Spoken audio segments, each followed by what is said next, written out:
1. septembra se bo v Križevcih pri Ljutomeru zgodila ena zelo okusna in zabavna prireditev, to je Prleška gibanica 2018.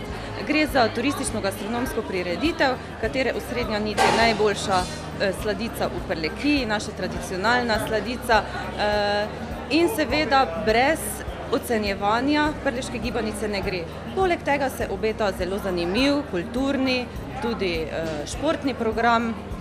Stojnice se bodo šibile od dobrot Prlekije in seveda tudi zelo kakovostnih izdelkov. V Prlekiji ne gre brez odličnega prleškega vina z Jeruzalemskih goric, zato bodo na stojnicah odlična vina iz svojih kleti ponujali tudi nekateri vinarji.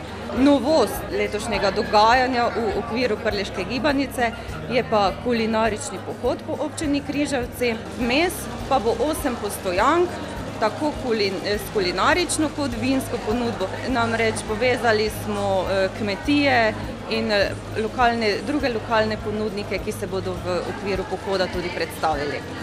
Ne zamudite kulinaričnih, vinskih in pohodniških užitkov 1. septembra na prireditvi Prleška gibanica 2018.